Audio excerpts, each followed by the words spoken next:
我哋有個喺倫敦西南松溫嘅一個項目，佢比同區嘅價錢咧係非常之有呢個競爭性嘅，佢要比同區大概平2至3成。大家好，今日帶大家嚟倫敦西南一區睇一個性價比非常高嘅項目，就喺 Vauxhall 呢一個交通樞紐嘅隔離，呢度有火車、地鐵同埋有巴士總站。可以方便咁樣去到倫敦市中心、金融城，或者係去倫敦西南嘅 Wimbledon、Richmond 都可以輕鬆到達。喺我嘅身後咧，其實就係泰晤士河。我身後呢一個咧係 Vauxhall Bridge。咁咧通過呢個橋咧過對面，其實就係屬於 Pimlico 同埋 Chelsea 嘅 area。呢度亦都好方便，可以去到倫敦嘅各大院校。UCL 只需要5站地鐵，大約18-20分鐘就可以直線到達。如果係去 King's College、LSE 倫敦政經學院嘅話咧，我哋可以喺 9M 坐黑線，大約18分鐘，跟住再行10分鐘，半個鐘頭內亦都可以輕鬆到達。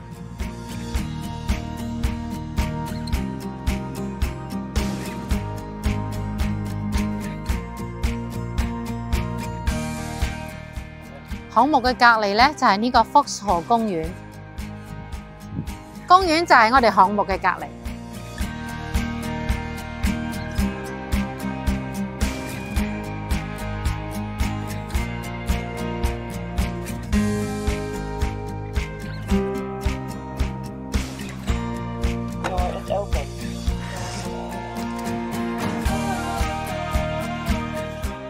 都係需要撳呢個 fob 嘅。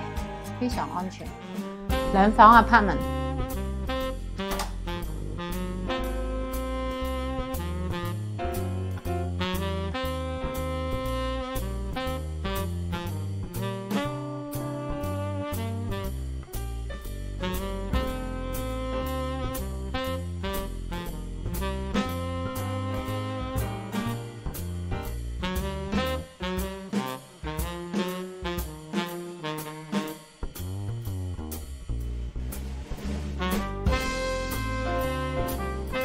6人圓台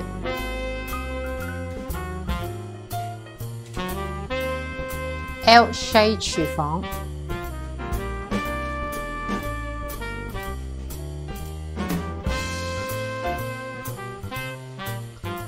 休息空間，寫意生活。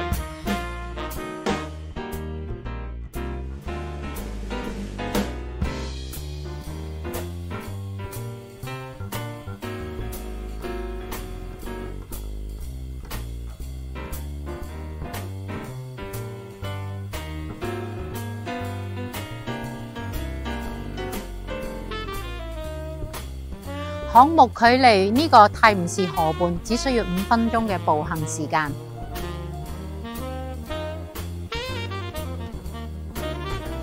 Keybridge 位於倫敦西南一區Vauxhall嘅核心地段，係九如樹地區入面嘅地標住宅之一。住客專享高端設施，包括恆溫泳池、設備齊全嘅健身房、蒸氣房同桑拿。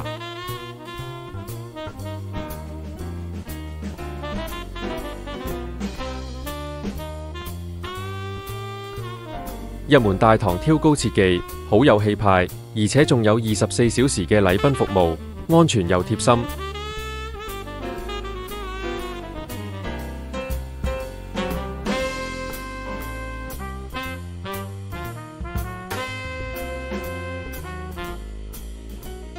項目仲設有 Keybridge Club Lounge 住客會所，入面有共享工作空間同舒服嘅休息區，無論你係返工定係放鬆，都可以享受到寫意生活。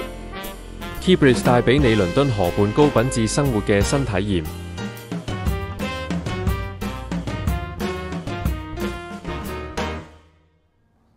因為呢個項目咧，其實佢係2019年就已經 complete 咗㗎啦，就成交咗嘅。咁但係當時發展商一共買咗3棟，咁呢3棟咧佢就 keep 住嚟做一個叫 build to rent， 即係要嚟出租出去嘅，冇賣出去。